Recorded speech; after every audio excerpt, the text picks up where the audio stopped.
Takže ahoj, vítám vás u mýho čtvrtého let's play ze hry Minecraft. Umlouvám se, že dlouho nebyl žádný let's play, protože jsem neměl čas, propadal jsem z češtiny a musel jsem se učit.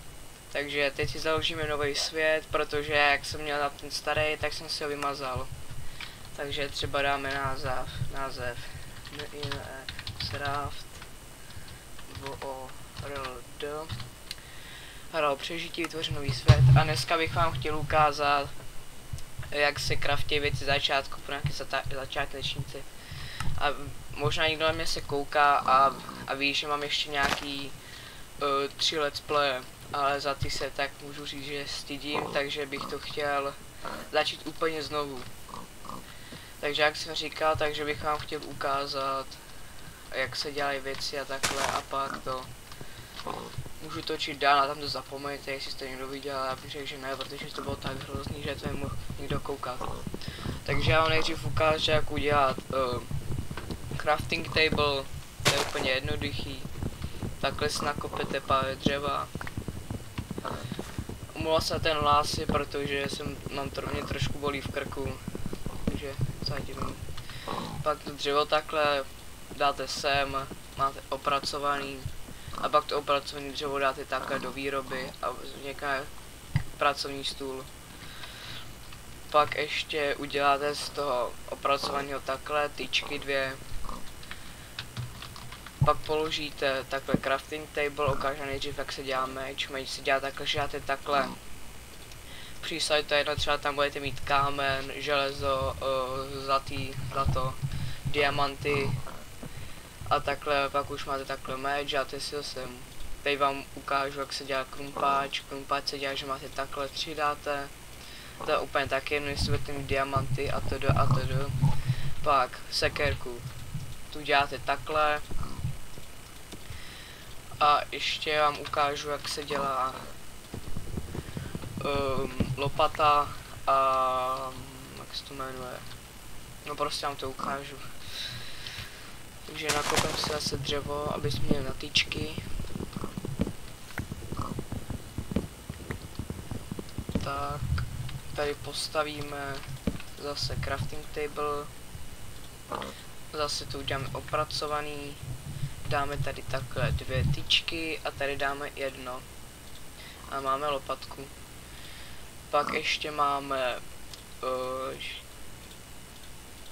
mi to nevystačí, takže si ještě uděláme tyčky a to se dělá takhle a to je motička a tak přemyslu hráč.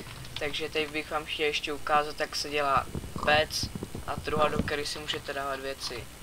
Takže než vám ukážu, jak se dělá pec se dělá takhle, nakopete si 8 kamene, 4, 5,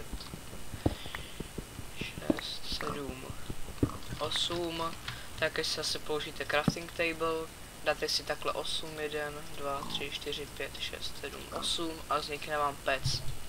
Teď bych vám chtěl ještě ukázat, jak se dělá truhla, do kterých si můžete dávat věci. To taky budete potřebovat 8, to je úplně stejný, jako když děláte pec, akorát že místo kamene tam dáte dřevo. Takže tohle bude stačit. Takhle máme 8, tak tady máme crafting table, dáme to takhle do něj a vznikne nám truhla. A ta truhla vypadá takhle, anebo se ještě, když máte hodně věcí a budete potřebovat víc místa, tak si můžete udělat dvoutou truhlu, to vám teďka ukážu. Tak dobrý. Hop. Tady dáme takhle. A zase uděláte truhlu, ale jenom takhle. A položíte to takhle a takhle máte místo v jedný, položíte ji. Blbě. Tak. Fake. Tak. Skočíte si pro ní, po liáně a takhle si uděláte dvojku a hned máte víc místa, pak se můžete dát takhle věci. Ale to zatím nepotřebujeme, takže vám teďka ještě ukážu, jak funguje pec. to prostě nakopete si uhlí, teďka musíme ještě to nakopat uhlí, nebo uhlí ne, to stačí dřevo, zabijeme si tady prase, jak jsme si dělali meč, fighting, vidíte to, takže uděláte si, ne do pece, pec si takhle položíte, dáte si takhle pod ní, takhle dáte dřevo nebo uhlí a dáte takhle a začne se vám pít maso.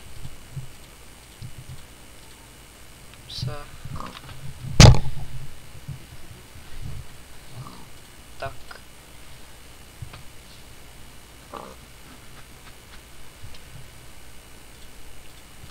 No jak jsem říkal z té češtiny, takže to už moc taky nemám ještě dobrý, takže jsem rád, že vůbec můžu natáčet, že mi to máma dovolila. Takže teď se najím a tím bych chtěl ukončit náš první let's play, no respektive můj let's play ze hry Minecraft, a takže byl bych rád, kdybyste dali like nebo odběr, anebo jestli se vám toto video nelíbilo a řekl bych, že by bylo že je lepší jak ty minulý, tak dejte když tak dislike. Takže děkuji, že jste na to video koukali a ahoj.